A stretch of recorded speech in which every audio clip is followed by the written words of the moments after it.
Jump, Wolf Fit, Step Fit, entre outras. Nossas estruturas são equipadas com salas de musculação e aulas coletivas, salas de avaliação física e nutricional, vestiários e estacionamentos amplos. Venha nos fazer uma visita e surpreenda-se!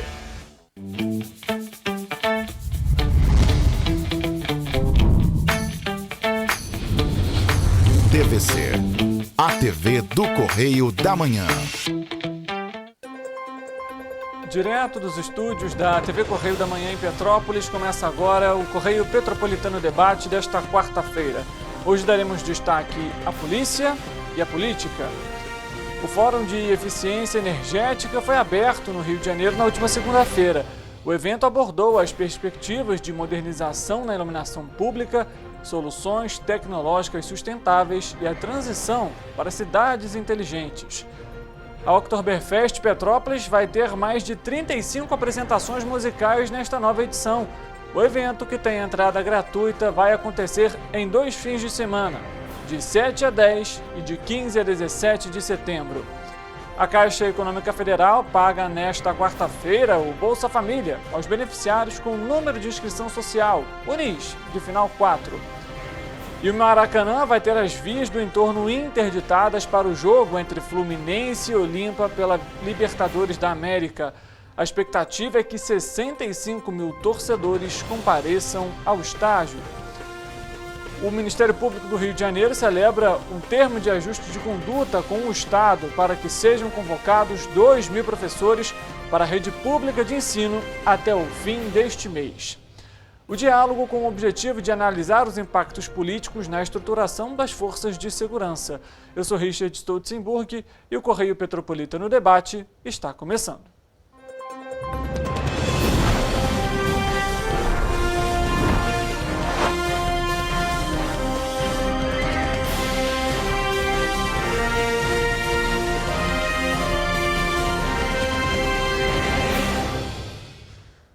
Olá, uma ótima tarde para você que nos acompanha. Seja bem-vindo a mais uma edição do Correio Petropolitano Debate. Agora são 1h03, estamos ao vivo pela TV Correio da Manhã e também em nossos canais digitais TVC Correio da Manhã no Facebook e também no nosso YouTube. Em nosso site tvc16.com você também tem acesso à nossa programação ao vivo e é convidado a comentar, a interagir aqui durante a nossa programação. A gente vai começar a edição de hoje com a nossa entrevista. E neste bloco daremos destaque à política e à segurança. Nós vamos conversar com a delegada Juliana Zir e ela vai falar sobre o livro que ela escreveu e que vai tratar então da questão política dentro da polícia, ou seja, das forças de segurança. Ela que já atua na área há pelo menos 10 anos e a Juliana também já foi responsável pela 106ª Delegacia de Polícia aqui de Petrópolis. Ela já está aqui no estúdio com a gente para fazer esse bate-papo. Doutora, primeiramente, muito obrigado pela presença, uma boa tarde para você e seja muito bem-vinda. Boa tarde a todos, muito obrigada pelo convite. Eu fico agradecida porque falar de segurança pública é sempre muito importante, principalmente quando a gente está falando de politização da Polícia Civil do Estado do Rio de Janeiro, porque as pessoas desconhecem qual o efeito, da politização sobre a garantia do direito à segurança. Então, o prazer é todo meu. Bom, vamos começar já então, primeiro falar qual que é o título do livro e também como que surgiu a iniciativa para realmente escrever e trazer essa pauta. O livro é esse aqui, ó. Posso mostrar? Claro, à vontade. Delegado de Política. Foi fruto da minha tese de mestrado, que eu comecei no ano de 2020 aqui na Universidade Católica de Petrópolis. E, na verdade, ele começou por uma inquietação minha mesmo, atuando dentro da Polícia Civil como delegada, de ver tanta mudança dos chefes de polícia, tanta mudança na corporação policial. Quando você tem uma mudança de chefe de polícia, mudam-se vários delegados de polícia que estão à frente de uma série de investigações. E um silêncio da sociedade sobre isso, porque as pessoas desconhecem qual o impacto que essa mudança do chefe de polícia gera sobre a segurança pública. Então, na verdade, foi mais um inquietamento mesmo de perceber diversas notícias no jornal sobre a mudança de tantos cargos na polícia e como isso impactaria a segurança pública.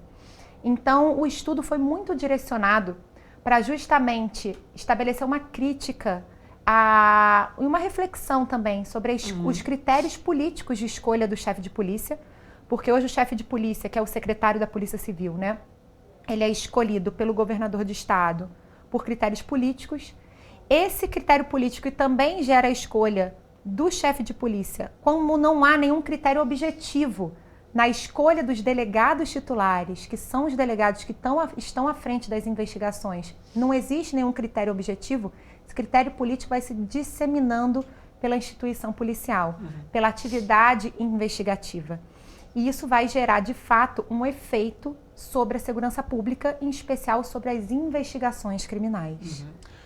De alguma forma, podemos dizer que isso é negativo? Isso é apresentado no livro de alguma forma? Como que você vê essa problemática?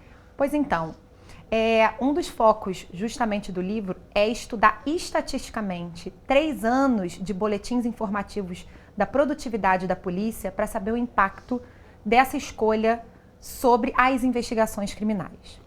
Então, veja bem, foram pegas várias gestões no estado do Rio de Janeiro. Foi pega a gestão do Cláudio Castro, do Witzel, período de intervenção e dos respectivos chefes de polícia. Primeiro, quando você tem uma mudança de delegados titulares, a primeira frustração, o impacto negativo que já se gera é uma instabilidade institucional, né?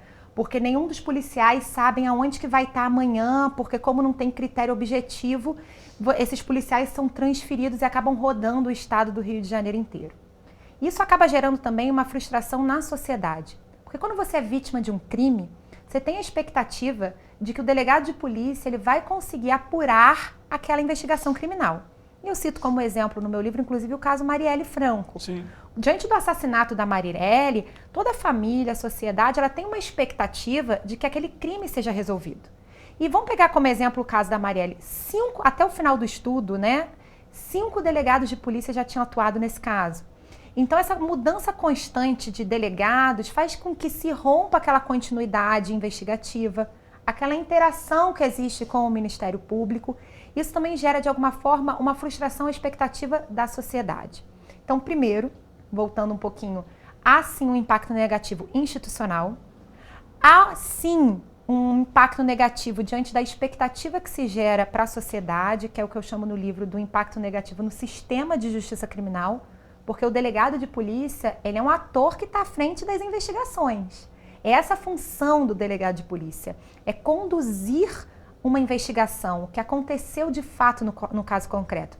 Que pode ser, ao final, a existência de um crime, como também pode ser que, ao final, aquela pessoa não foi um autor de um crime ou que sequer houve um crime no caso concreto. Então, essa foi a primeira linha de apuração das estatísticas. Foram todas colocadas dentro do livro e que chegam a um impacto negativo de até 90%. Porque 90% das delegacias em determinadas gestões sofreram mudanças quando se troca o chefe de polícia.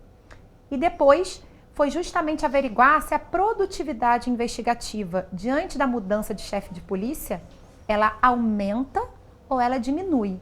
E estatisticamente verificou-se que as produtividades da delegacia, quando comparado com o mês de mudança, né, de titularidade, ela cai drasticamente. Então acaba sendo realmente um desserviço para a sociedade, porque você também tem uma queda reiterada de mudanças nessas titularidades. E fora as estatísticas também, o livro aborda também essas questões políticas, né? Que quando você tem a influência de critérios políticos na escolha dos delegados, isso acaba prejudicando uma investigação, porque veja bem, se um delegado de polícia tiver que investigar um político que integra a alta cúpula do governo, basta removê-lo do cargo para que essas investigações sejam de alguma forma prejudicadas. Porque o novo delegado titular, diante da falta de critérios objetivos, ele pode ser um delegado mais alinhado com os critérios políticos partidários, por exemplo, dos governantes. Então, ela é prejudicial de todas as formas. E a sociedade acaba desconhecendo isso, e isso é uma preocupação do livro. Levar conhecimento à sociedade, com base em dados empíricos, porque é uma pesquisa acadêmica, e por isso que eu decidi escrever o livro está aí à venda para ser adquirido pela editora Apres ou aqui em Petrópolis pela Livraria Nobel. Inclusive, o lançamento foi no dia 22 de junho, é isso? Foi. e como que foi essa recepção também desse livro, porque justamente você é uma pessoa que atua há 10 anos na área e faz uma crítica justamente dentro do setor no qual você atua. Como que foi essa recepção de alguma forma, publicar um livro que critica esse sistema? Eu acho que a primeira dificuldade que eu tive ao escrever o livro foi justamente a falta de bibliografia sobre o tema. Porque é muito difícil você ter um agente da segurança pública escrevendo sobre a segurança pública e com um olhar crítico, justamente pelo medo de repressão, né? O medo de uma transferência arbitrária, um medo de uma sindicância, de um processo administrativo. Mas eu ressalto novamente, o livro, ele é um livro empírico, de estudos estatísticos muito sérios, não é uma crítica desarrazoada, né? É uma crítica com base em estudos, em dados. Então foi um desafio, porque eu sou agente da segurança pública, mas eu acho que você reconhecer os problemas da instituição da qual você pertence é a única forma de você conseguir superá-las. Uma outra crítica, inclusive, que eu faço no livro é a produtividade investigativa da polícia. Porque hoje nós temos uma análise de produtividade com base no indiciamento. O que é isso? Eu sou pontuada de forma maior se eu imputo um crime a determinada pessoa. Então, isso acaba gerando um problema, porque você utiliza o inquérito policial tão somente para indiciar, e nem sempre é o que acontece no caso concreto. Imagine, por exemplo, um marceneiro. Você contratou um marceneiro ou um eletricista para sua casa, e diante desse fato, ele não entrega o serviço. Você procura até uma delegacia para fazer uma reclamação de um possível estelionato, é instaurado um inquérito policial. E no final desse inquérito policial, percebe-se que não tinha crime de estelionato. Ele tinha, na verdade, um descumprimento contratual. Isso tem que ser demandado na área civil e não na área criminal, porque o crime imputa uma pena. E aí eu relato esse inquérito pelo arquivamento. Vamos pegar esse caso de estelionato versus arquivamento.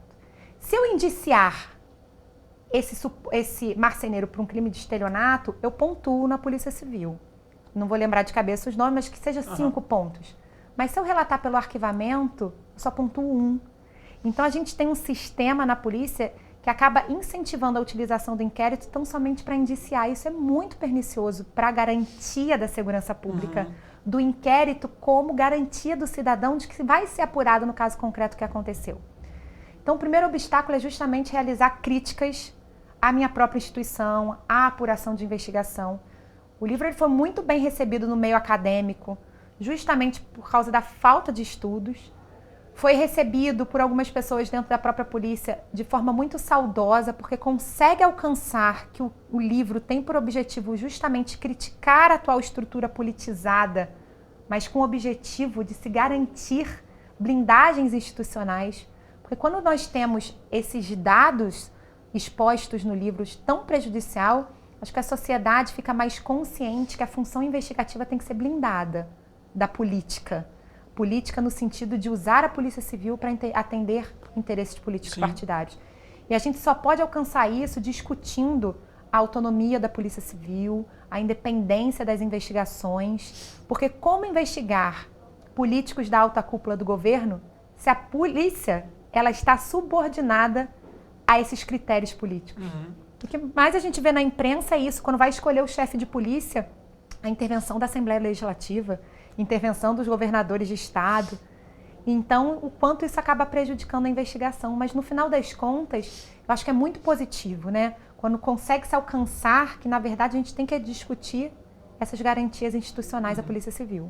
A gente pode até citar como exemplo aqui, delegado, justamente essas questões do dia 8 de janeiro, que estão, inclusive, tem CPI abordando todo o tema e que, inclusive, policiais federais foram, inclusive, convocados para falar, para comentar na CPI. A gente vê claramente essa questão da política envolvendo as forças de segurança atualmente aqui no nosso país.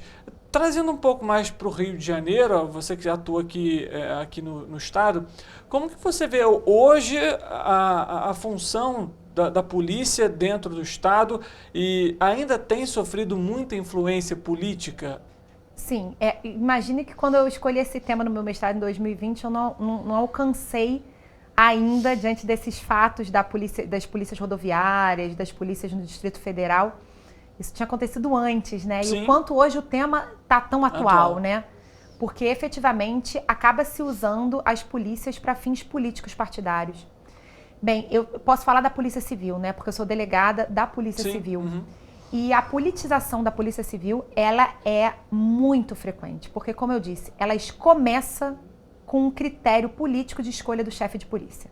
Hoje nós não podemos nomear, fazer uma eleição interna para restringir essa politização com uma lista tríplice, porque poderia ser como um Ministério Público.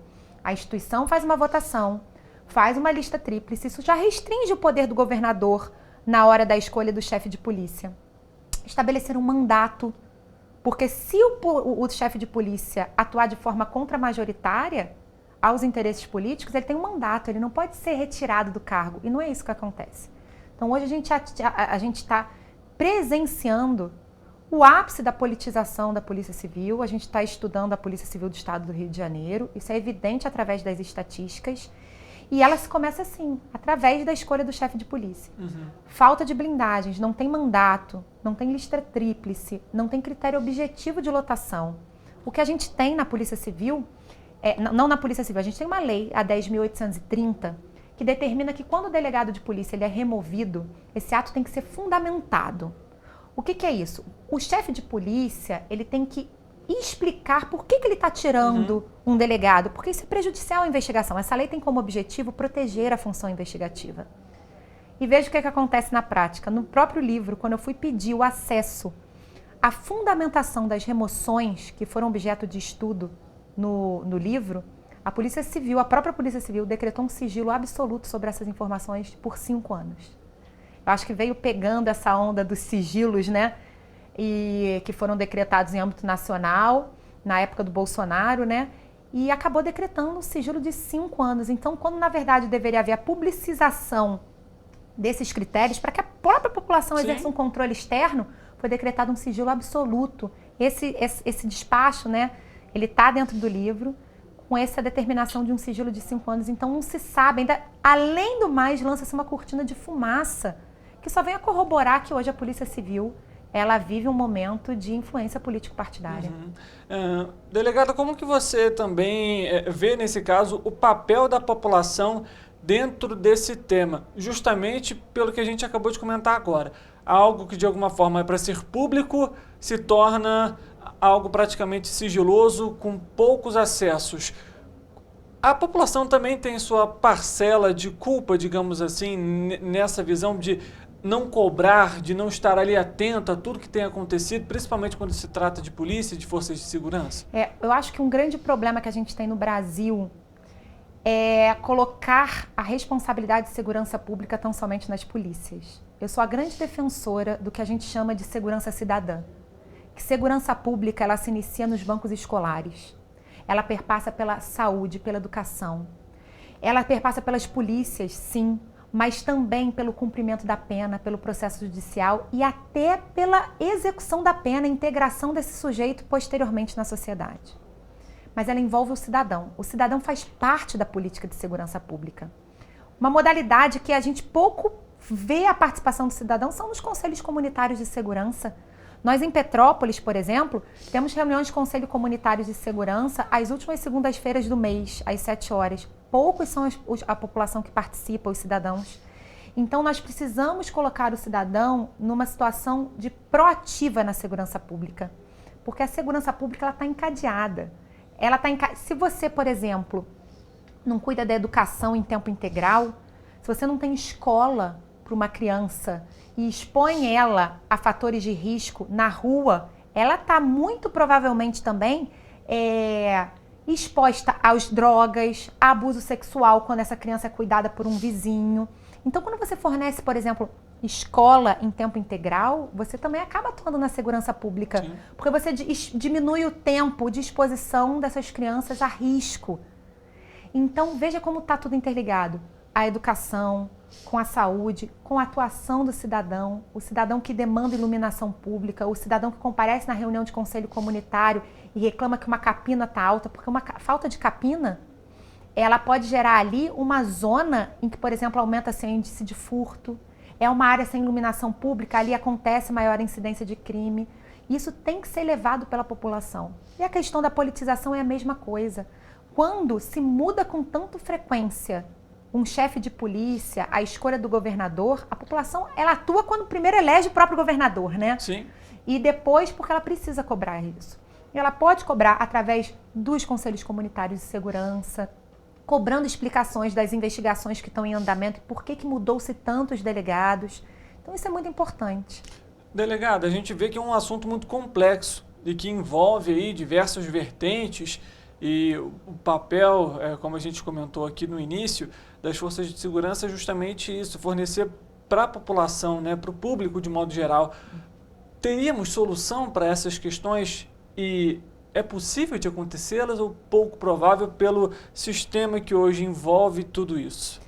Eu acho que para a gente começar a superar, nós precisamos colocar governadores e políticos no poder que tenham justamente, que corroborem com esse entendimento. Porque um governador do estado, ele não pode alterar a função constitucional da Polícia Civil, que é justamente a investigação. Então tudo começa no voto, a importância do voto e se eleger bons candidatos.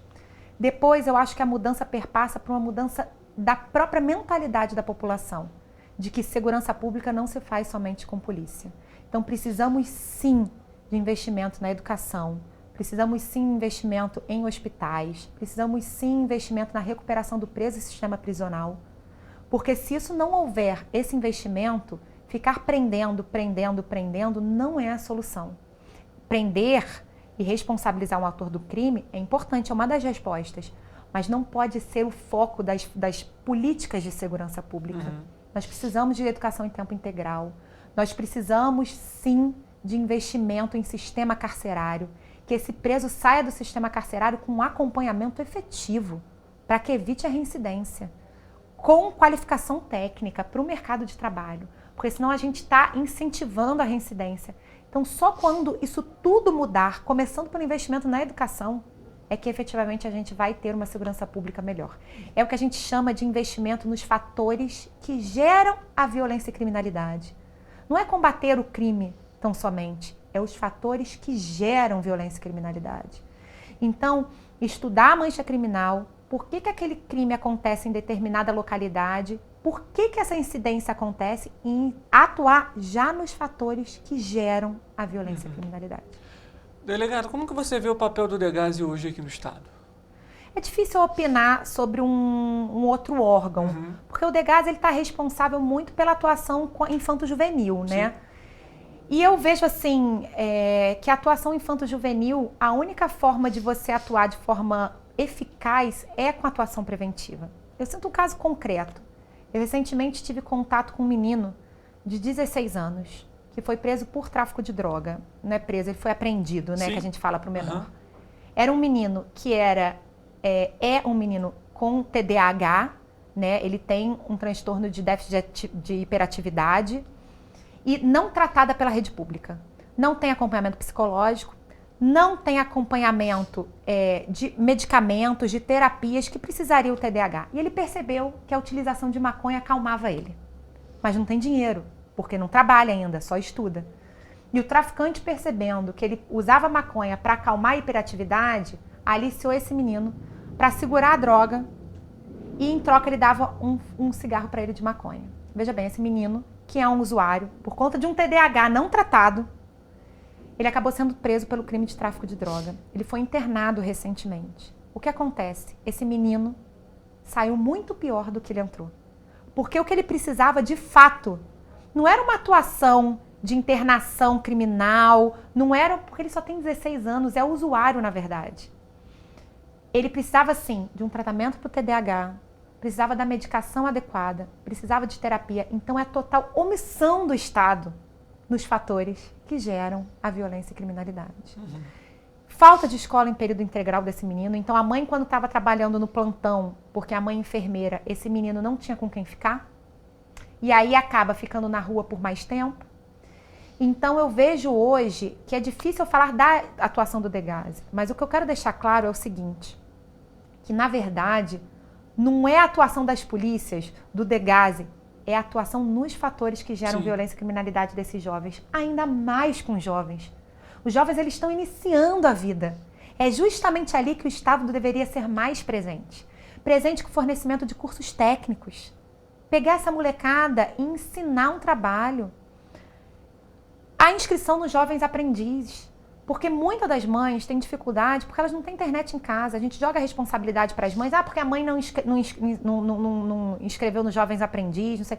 Muitas dessas mães não têm internet, não têm computador. Tem a dificuldade mesmo cognitiva de fazer a inscrição desses meninos nos jovens aprendizes. Então, você fazer uma parceria com os colégios para que façam essas inscrições durante o período, né, que eles estão ali em sala de aula junto com os pais, que possam orientar. Investimento em educação. Eu acho que juventude só tem uma forma de que ele não caia um dia na criminalidade, é com investimento em trabalho, educação, qualificação. Esse é o caminho. Delegada, para a gente poder chegar aqui um pouco para o final dessa nossa entrevista, a gente acabou fugindo um pouco da questão do livro em si, mas justamente porque aborda essas outras questões, como a gente tem comentado. Recentemente foi publicado até, inclusive, que policiais vão receber aí uma recompensa pelo número de apreensões de fuzis. Como que você vê essa medida? De alguma forma isso poderia ajudar realmente nas forças de segurança ou não? Como a gente estava comentando, é preciso tomar outras medidas que não somente vão auxiliar na apreensão de armas, no combate à violência, mas justamente é para minimizar lá atrás esse tipo de violência. Mais uma vez, eu sou uma grande crítica quando o sistema de pontuação e premiação é por prisão, é por indiciamento, como acontece na Polícia Civil, e agora a premiação por fuzis. E em outrora nós estávamos discutindo que nós tínhamos a premiação, que a gente chamava de premiação faroeste, quando você matava uma pessoa que normalmente era o traficante, né? Você recebia uma premiação que era justamente a angariar novos cargos melhores de promoção por conta dessa premiação faroeste. E você vê como que foi fadado ao fracasso. Tem um podcast muito interessante chamado República das Milícias, que ele narra episódios que as polícias vestiam inclusive mendigos, com roupas, com joias, matavam esses mendigos para receberem as premiações. Isso está narrado no República das Milícias. E o meu receio quando você vai nesse caminho da premiação por prisões, por apreensão de armas, por fuzis, é justamente você atuar na ponta e tirar o foco dos fatores que geram a violência e criminalidade. Nós temos que atuar, não precisa subir a favela, uma comunidade, matar 28, que é um absurdo. Matar uma criança e achar que isso é um efeito colateral, isso é o mais completo absurdo. Se você pode atuar muito antes nos fatores que geram a violência e a criminalidade. Apreender esses fuzis antes deles chegarem na comunidade. Atuar em cima da corrupção das forças armadas, corrupção nas forças policiais, corrupção nas forças políticas. Como que essas armas chegam nas comunidades? Então, para você evitar justamente uma atuação extremamente letal, agressiva, que só expõe ainda mais o preto, o pobre e o favelado. Ou seja, e aí a gente volta no início do tema do livro. Que é a politização, que é a utilização da polícia para interesses políticos partidários. Entende? Porque quando você tem uma polícia que atende fins políticos partidários e sem nenhuma blindagem institucional para investigar, o que acontece é que você tem uma manipulação, uma instituição manipulada. E a Polícia Civil ela é uma polícia investigativa, independente do governador que está no poder. Independente se esquerda ou direita ganhou, nós devemos exercer uma função investigativa. E quando isso vai se mesclando, a função investigativa com critérios políticos partidários, isso é extremamente pernicioso. Até porque, né, delegado, quando a gente, por exemplo, quando uma pessoa é assaltada ou ela é furtada, ela não vai pensar, o delegado é de direita, o delegado é de esquerda, a Polícia Civil é de direita. Ela vai lá para exercer o seu direito de fazer o seu boletim de ocorrência e, de alguma forma, tentar resolver aquele problema. São questões que devem ser, inclusive, abordadas justamente por isso. A responsabilidade também que tem a população nesse momento, e como a delegada comentou, tudo começa lá atrás, quando a gente vai votar. E a gente, por exemplo, chega agora, lógico que não é para Estado, as próximas eleições, mas a gente tem eleição chegando ano que vem, para os municípios. E é importante que esse tema seja levado em consideração em todas as esferas, justamente porque o município também vai dialogar com o Estado, que vai dialogar com o governo federal, e quando se trata de segurança a gente fala de toda a população. Delegada, algum outro ponto importante que talvez a gente não tenha comentado, que gostaria de ressaltar? Eu acho que é importante que as pessoas que estão nos assistindo possam efetivamente participar de forma mais proativa da segurança. Tudo começa com investimento. A reunião de conselho comunitário, eu sou uma grande defensora, é uma porta para que se ouça a população, as demandas da população, e que participem das reuniões de conselho comunitário, que levem as demandas para as forças policiais e que reclamem quando houver abuso das polícias. O Ministério Público, ele exerce o controle externo de fiscalização das atividades policiais. A gente precisa demandar uma política de segurança pública dos governadores, dos órgãos públicos, sempre de forma mais eficiente, que atue de forma eficiente. Perfeito. Delegada, muito obrigado pela presença, por trazer um pouco aqui desse olhar crítico e tão importante para melhorar as forças de segurança do nosso estado. Prazer foi meu, muito obrigada. Para você que está nos acompanhando, o Correio Petropolitano Debate vai fazer um intervalo rápido. Na volta a gente tem muita notícia e informação para trazer para você e também a previsão do tempo, até porque aqui em Petrópolis tá quente, viu? E a tendência é continuar assim. O intervalo é rápido e a gente volta já.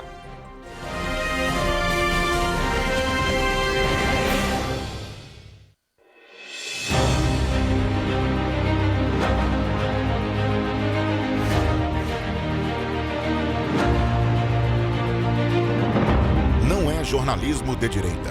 É jornalismo direito. Correio Petropolitano. Tudo que seu jornal não deveria ter deixado de ser. Todos os dias, em uma banca perto de você.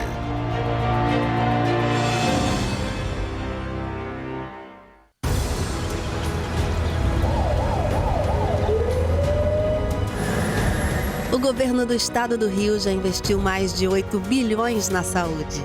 E se eu dissesse que esse é o maior investimento na saúde já feito em toda a história do Rio? Eu diria que melhorou, mas eu quero mais.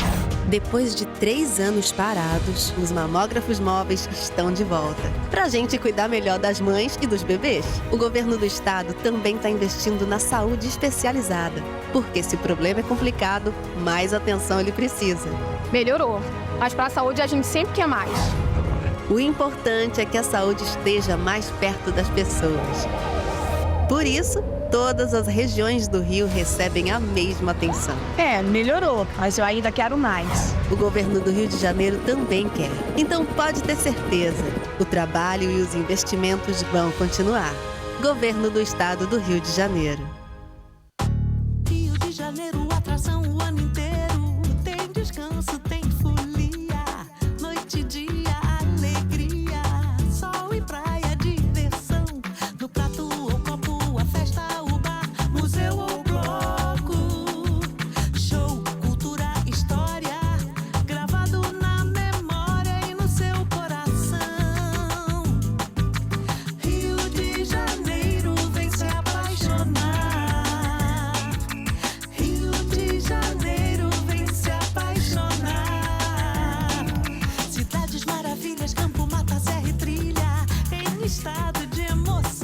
Tem o Rio de Janeiro, que você já ama, e o Rio que ainda vai conquistar você. Apaixone-se pelo Rio. Rio de Janeiro, vem se apaixonar.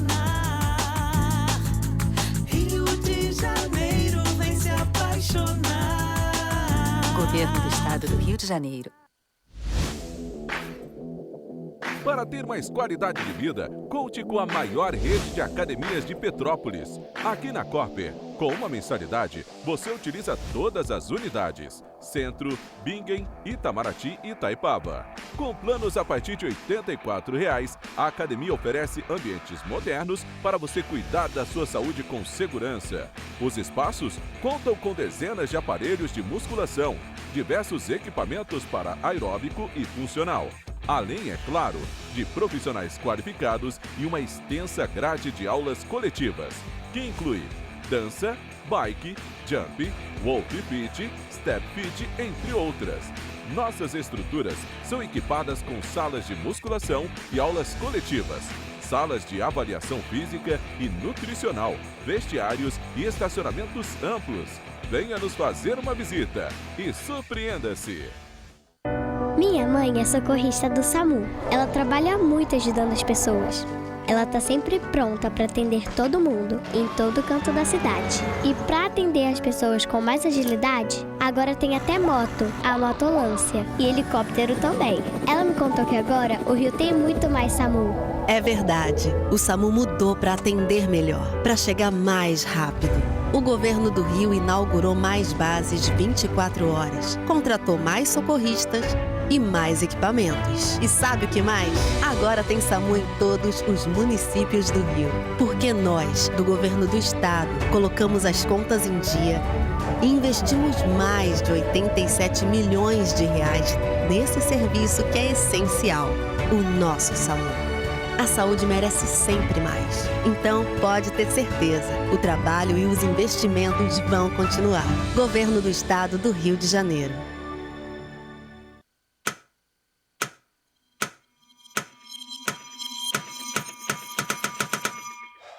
Cara, o que a gente tá fazendo, hein? Vamos falar um segundo sobre a gente? Sim, sobre violência contra a mulher, mas mais sobre a gente. Pensa nas mulheres que você conhece, nas mulheres próximas de você. Colegas de trabalho, vizinhas, amigas, as mulheres da tua família. Agora imagina que a cada 8 minutos, uma delas é estuprada. Duro de engolir, né? Mas é o que tá acontecendo no Brasil. Aqui, 7 em cada 10 mulheres já sofreram violência ou assédio no trabalho. E absolutamente todas as mulheres, inclusive as que você pensou, vão sofrer algum tipo de abuso pelo menos uma vez durante a vida. Pesado, né? Mas e aí? O que a gente tá fazendo? Vamos falar sobre a gente. Sobre o jeito que a gente trata as mulheres. Passa a vara, senta a rola, pega de jeito. Comer, meter, fuder. Aê, garanhão. Pegador, comedor. Ensinam pra gente que a mulher é uma coisa a ser conquistada, um prêmio, e que você não deve aceitar um não como resposta. Ela não te dá bola, é porque tá se fazendo de difícil. É só pagar um drink que ela tá na tua, irmão. Manda ver, ela tá pedindo. Só um beijo, um beijinho, pô. Não tem mulher que não dá, só tem homem que não sabe pegar. Vai lá, pega ela, mostra que é macho. É assustador quando a gente ouve isso fora de contexto, né? Agora imagina o quanto é assustador para elas. Quantas vezes você já ouviu alguém falar assim? Seja na escola, seja no trabalho, seja na balada, até na sua própria casa. Tá errado. Então, vamos falar sobre a gente? Porque a gente pode mudar essa realidade. Não tem que ser desse jeito. A violência contra a mulher não é um problema da mulher. É um problema nosso. É problema meu. E problema meu. É um problema meu. Meu. Meu. Meu. Meu. Meu. Meu. Meu. Meu. Meu. Meu. É um problema meu. A responsabilidade é nossa.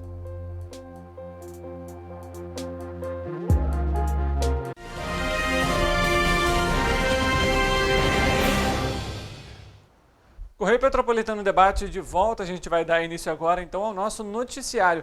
Antes, a gente já vai conversar com o nosso repórter, o Wellington Daniel, já está aqui no estúdio com a gente, para falar de um tema bem antigo e que continua gerando aí discussão. Quando a gente fala de discussão, realmente o debate para de alguma forma solucionar o problema, que são as casas que ficam às margens da BR-040. Teve uma reunião hoje na prefeitura e o Wellington acompanhou e vai falar para a gente um pouco sobre essa reunião. Uma boa tarde para você, Wellington. O que foi abordado nessa reunião também que a gente esteve presente? Boa tarde, Richard. Boa tarde a todos de casa. É isso, Richard. Como você falou, é um assunto muito antigo, é um debate que já vem de muitos anos, que é em relação à faixa de domínio na BR-040. O que acontece é que as famílias, né, que moram às margens da BR-040, elas sofrem com esses processos de possíveis demolições porque, segundo, né, o governo federal, segundo a União, há processos correndo na Justiça de que essas casas estariam numa faixa de domínio da União e, por isso, deveriam ser demolidas. Já há, inclusive, processos com ordens de demolição, só que uma determinação do Supremo Tribunal Federal determinou que essas conversas, né, essas demolições, elas sejam feitas em diálogo com a população, em diálogo com as entidades, em diálogo com a sociedade civil. E essa reunião, então, foi isso. A Justiça Federal aqui de Petrópolis convocou, então, representantes da Prefeitura, representantes da Câmara de Vereadores, da ANTT, que é a Agência Nacional de Transportes Terrestres, também da CONSER e também do Centro de Defesa dos Direitos Humanos, para debater um pouco mais essa questão. Ainda não foi tomada nenhuma decisão em si, né, mas foram feitos encaminhamentos e eu tenho aqui eles, Richard. O Ministério Público Federal vai continuar os estudos e as reuniões para uma eventual regularização fundiária, que é algo que foi abordado também para que essas famílias possam ter uma segurança jurídica para estarem com as suas casas ali. E a Agência Nacional de Transportes Terrestres, a ANTT, ela vai então ser a Justiça vai oficiar a ANTT para enviar um calendário com as datas da próxima concessão da BR-040. Por que isso? Porque nessa concessão pode ter uma solução para essas famílias. A nova concessão deve vir com uma solução ou por indenização ou então para reduzir essa faixa de domínio da União e então também garantir que essas famílias consigam conviver bem nas suas casas. Outro ponto abordado, Richard, é que essa discussão, como a gente falou, já é de muitos anos. Sim. E é muito importante para, né, a Justiça que esses entes que estiveram na reunião, eles também acompanhem a questão das novas construções, porque esse processo, por exemplo, que a gente estava comentando aqui antes de entrar ao ar, 2019, por exemplo, já tinha manifestação sobre isso, já tinha processos julgados em relação a isso. Então, desde então, a Justiça pede que não haja novas construções para que esse problema não se agrave. Enquanto isso, tenta soluções para essas famílias que estão há mais de 30 anos nessas casas às margens da BR-040. Eu me recordo, como a gente comentou, né, Wellington, em 2019, se eu não me engano, teve uma manifestação em frente à Prefeitura de Petrópolis, justamente para criticar essas questões, né, de demolição, vai demolir, não vai, enfim. E também é uma grande problemática, né, você ter que deitar na sua cama imaginando que você corre o risco de ter a sua casa ali demolida. Olha só essa preocupação, né? A gente vai continuar acompanhando e vale ressaltar, né, Wellington? De alguma forma, você resolve dois problemas. Primeiro, a licitação da BR-040, que vai impactar também, obviamente, nas obras da subida da serra e também nos moradores da região do contorno, mas também dessas pessoas que moram às margens da BR-040. É isso, Richard. E uma outra informação também que foi trazida, que eu acho importante a gente também ressaltar aqui, é que o governo federal, em 2021, ainda com o governo interino Ingo Rames, teve um posicionamento, né, o Ingo Rames, juntamente com a coordenadora do CDDH, a doutora Carla de Carvalho, eles foram até lá e o Ministério da Infraestrutura, então, teve um posicionamento de pedir a suspensão das demolições, só que nessa troca de governo, né, agora com o governo Lula, isso também acabou prejudicando um pouco o andamento dessas conversas. Então, isso também foi uma cobrança hoje, que a ANTT se posicione de uma forma mais clara em relação a essa suspensão das demolições, porque realmente é importante que fique isso muito claro para as famílias. Então, eu conversei, a gente vai ver um pouco melhor no Jornal da Noite, né, o Jornal das 6h30, eu conversei com o secretário de governo, Marcos Santiago, e ele disse, então, que espera que com esse alinhamento do governo municipal com o governo federal, eles também consigam soluções políticas para que consiga solucionar também o problema dessas famílias. E a gente aguarda, né, uma solução aí para essas famílias que sofrem com medo. Conversei também com uma moradora que estava na reunião e ela disse isso, que é essa preocupação, chega alguém diferente, a preocupação da comunidade de como vai ser e se vai demolir a casa. É realmente um drama que essas famílias vivem. Tá certo, a gente vai também questionar o Ministério da Infraestrutura justamente para entender qual vai ser o posicionamento, se está fazendo alguma análise ou não. mas que realmente é difícil para a população, é difícil, viu? Wellington, obrigado pelas suas informações. Matéria completa às 6h30 da noite no Correio Petropolitano. Isso, 6h30 a gente traz, inclusive, né, nossa exclusiva, né? Nós fomos a única mídia, o único veículo de imprensa que acompanhou aí essa audiência hoje. Então você vai ver uma matéria exclusiva às 6h30 da noite no Correio Petropolitano na TV. Perfeito. Obrigado pelas suas informações, Wellington. Obrigado, Richard. Boa tarde a todos de casa. É a gente trazendo para você, nessa hora do almoço, a atualização sobre os temas mais importantes e relevantes que acontecem aqui em Petrópolis e também na nossa área de cobertura. E já aproveitando essa ainda questões, a gente vai falar sobre um outro tema importante. O Ministério Público do Estado do Rio de Janeiro, MPRJ, por meio da Procuradoria-Geral de Justiça e de 2ª Promotoria de Justiça de Tutela Coletiva de Proteção à Educação da capital, firmou um termo de ajustamento de conduta, um TAC, com o Estado do Rio de Janeiro, para que sejam convocados até o fim do mês de agosto, através da Secretaria de Estado de Educação, 2.000 candidatos aprovados em concursos públicos para docentes da rede estadual de ensino. O acordo foi firmado na última segunda-feira e busca sanar parcialmente a carência de professores atualmente existentes na rede pública estadual. Além da convocação, a Secretaria deve realizar, em um prazo máximo de 90 dias, um novo concurso público para o ingresso de docentes da rede estadual de ensino, com previsão, no mínimo, do quantitativo de vagas de disciplinas que não possam ser atendidas pelos cadastros de reserva dos 2 concursos públicos vigentes, ou seja, dos anos de 2013 e 2014.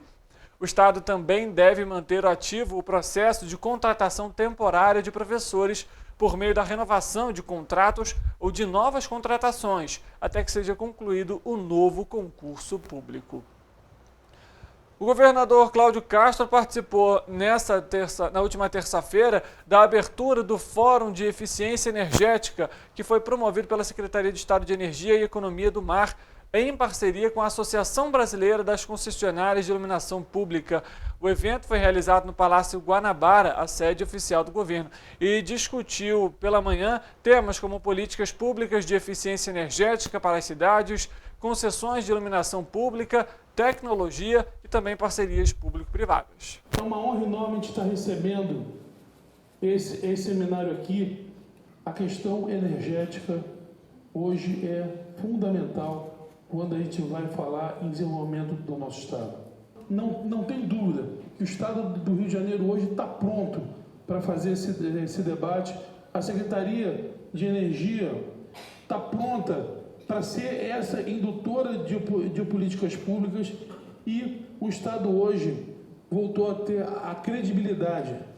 Temos hoje um ambiente político necessário, um ambiente de negócios necessário para que os empresários possam procurar os municípios e fazer parcerias público-privadas.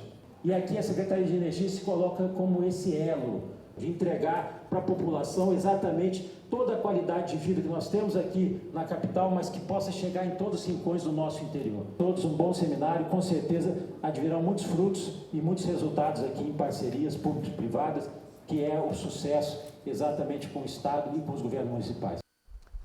Ali a gente viu também o secretário de Estado de Energia e Economia do Mar, também, né, deputado licenciado Hugo Leal. Inclusive esteve em Petrópolis até no mês passado, justamente para falar aí sobre as questões, né, da ampliação da rede de gás natural aqui no nosso município. Mudando de assunto, olha, neste ano a programação musical da Oktoberfest vai ser um dos destaques do evento aqui em Petrópolis, viu? Com um total de 36 apresentações, a festa vai proporcionar aos visitantes uma diversidade de gêneros musicais, com foco especial nas músicas típicas alemãs e nas bandas locais. Desde o dia 7, os palcos da Oktoberfest Petrópolis vão receber artistas como Samba de Mãos Dadas, Tati Cirelli, Voduô, Souls, Tocaia, Pedro Ribeiro, Banda Chile, Gargamel, Tribo de Gonzaga, Baile do Zen, Forró do Will, entre outros artistas. Além também dessas programações, das apresentações musicais, a Oktoberfest vai oferecer uma ampla variedade de cervejas artesanais, com 17 marcas confirmadas para o evento. A gastronomia também é um ponto forte, com 31 opções entre restaurantes e food trucks, o que vai garantir aos visitantes saborear as diversidades de pratos enquanto aproveitam a festa.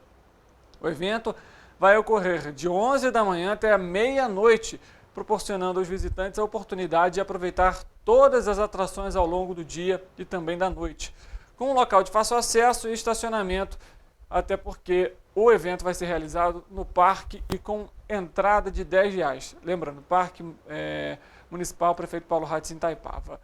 O evento acontece, lembrando para você, em 2 fins de semana, já no mês de setembro, então fique atento aí, viu? A Caixa Econômica Federal paga nesta quarta-feira a parcela de agosto do novo Bolsa Família aos beneficiários com número de inscrição social, o NIS de final 4. Essa é a terceira parcela com um novo adicional de R$50 a famílias com gestantes e filhos de 7 a 18 anos. Desde março, o Bolsa Família paga outro adicional de R$150 a famílias com crianças de até 6 anos. Dessa forma, o valor do benefício pode chegar a R$900 para quem cumpre todos os requisitos adicionais.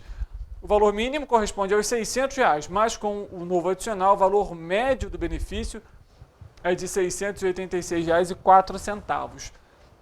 Segundo o Ministério do Desenvolvimento e Assistência Social, neste mês o programa de transferência de renda do governo federal alcançou aí mais de 21 milhões de famílias com gasto superior a 14 bilhões e 200 milhões de reais.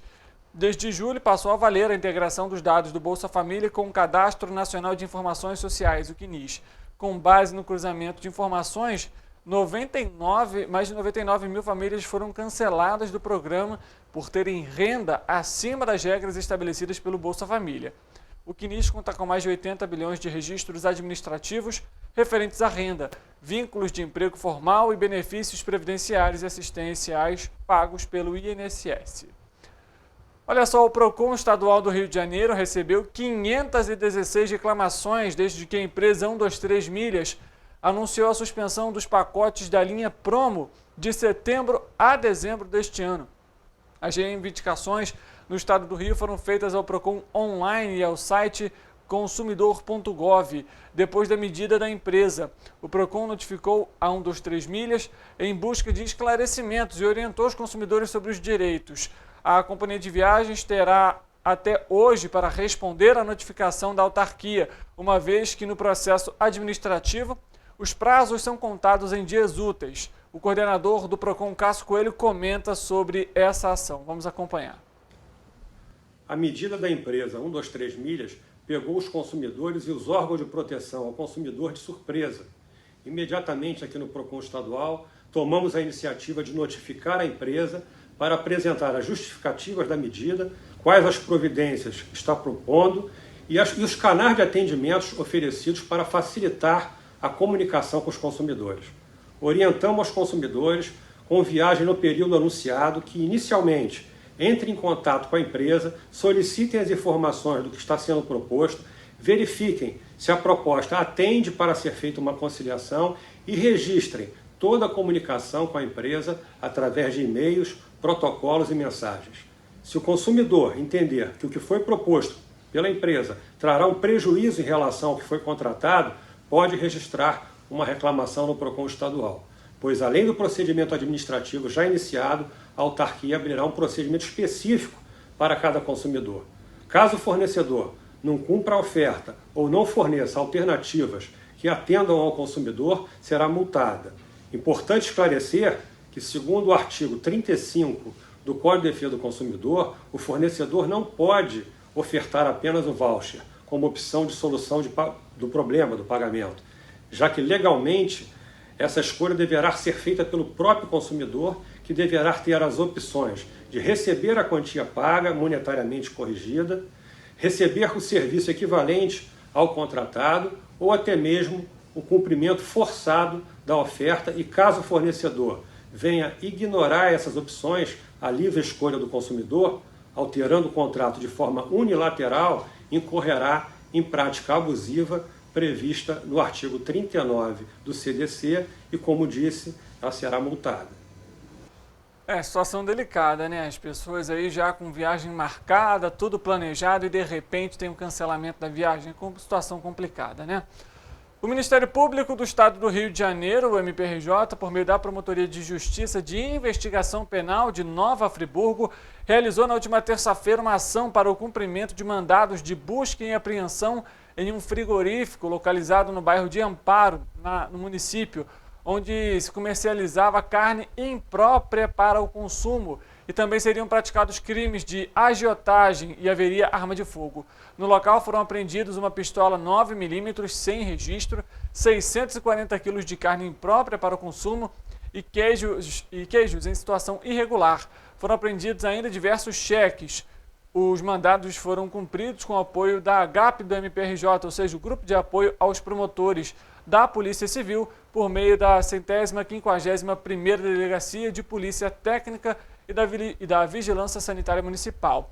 A investigação teve início a partir da notícia formulada junto à ouvidoria do Ministério Público, narrando a prática de crimes como ameaça, agiotagem, posse de arma de fogo, sonegação fiscal e existência de carnes de procedência duvidosa no frigorífico e no escritório localizado no mesmo endereço na estrada Henrique Emerick, em Amparo, em Nova Friburgo. Os alimentos em situação imprópria foram coletados pela empresa EBMA, que foi chamada ao local. O restante do material apreendido será analisado e vai auxiliar nas investigações que seguem em andamento. O procedimento tramita sob sigilo. A partida entre Fluminense e Olímpia, que acontece na próxima quinta-feira pela Libertadores da América, a partir das 9h30 da noite no Maracanã, teve a sua classificação de risco definida como bandeira vermelha pelo Grupo de Trabalho do Maracanã, o GT Maracanã, do qual o Ministério Público do Estado do Rio de Janeiro também é um dos integrantes. Com isso, as ruas do entorno do estádio vão ser interditadas a partir das 6 horas da noite para facilitar a movimentação e aumentar a segurança do público previsto de 65 mil pessoas. A bandeira vermelha mais alta na classificação de risco em uma escala de 1 a 4. O GT Maracanã é integrado pelos órgãos públicos envolvidos na operação e no planejamento de segurança dos jogos e é acompanhado pelo Grupo de Apoio Técnico Especializado, o GAT. As medidas fazem parte dos esforços para ordenar a região e garantir o bem-estar do público do estádio e também no entorno. A operação vai contar então com agentes do Batalhão Especial de Policiamento de Estágio, o 7 Rio, a Guarda Municipal, a Secretaria Municipal de Transportes, a Polícia Civil, o 6º Batalhão de Polícia Militar, do Grupamento de Polícia Ferroviária e também a Conlurb. A interdição será, como a gente comentou então, de 6 horas da noite até as 1 hora da manhã da sexta-feira. Vamos trazer a previsão do tempo para você, porque aqui em Petrópolis está quente, viu? E a tendência é continuar assim. Vamos trazer então a previsão do tempo.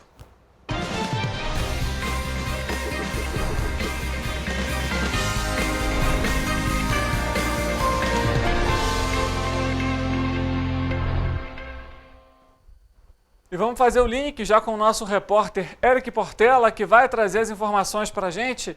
Eric, uma boa tarde para você. Tá calor aqui em Petrópolis? Essa onda de calor continua aqui na cidade? Pois é, Richard, a temperatura tem aumentado e a população de grande parte do país tem sentido essa diferença, né? O que acontece? Uma grande massa de ar quente e seco ganha força sobre o Brasil no decorrer dessa semana. Isso vai fazer com que muitos estados brasileiros tenham temperaturas excepcionalmente altas para os padrões de agosto. Aqui em Petrópolis, por exemplo, hoje os termômetros chegaram a marcar 18 graus logo pela manhã e a previsão é de sol com poucas nuvens durante o dia. Agora sim, vamos à previsão do tempo para amanhã, dia 24 de agosto. Como vocês podem ver aqui no nosso telão, em Nova Friburgo o dia será de sol com poucas nuvens. A temperatura deve variar entre mínima de 12 e máxima de 27 graus. Em Teresópolis não há probabilidade de chuva e a temperatura vai passar por uma elevação. Os termômetros devem variar entre mínima de 14 e máxima de 31 graus. Em Petrópolis também não deve chover e a temperatura deve chegar à máxima de 38 graus. Aqui em Paraíba do Sul, o dia será de ventos fracos, na verdade. Em Paraíba do Sul, o dia será de ventos fracos e o município também deve passar por uma ligeira elevação na temperatura.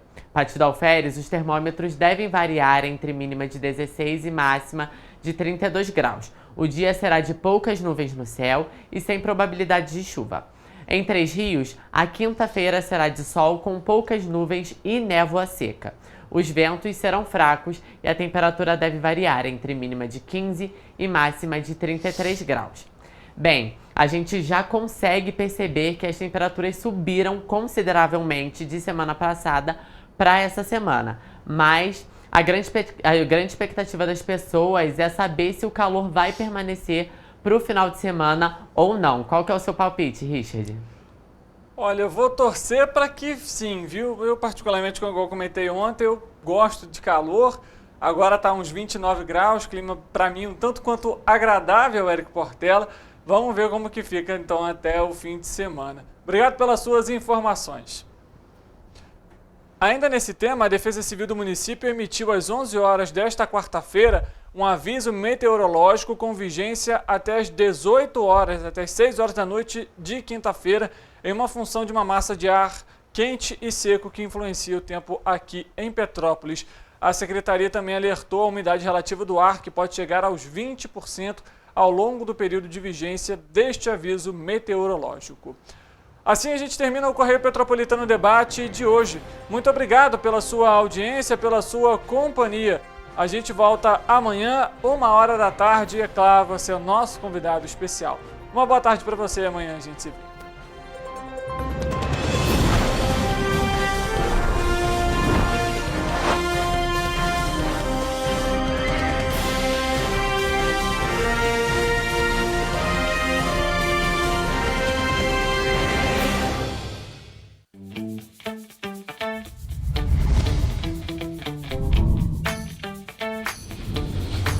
TVC, a TV do Correio da Manhã.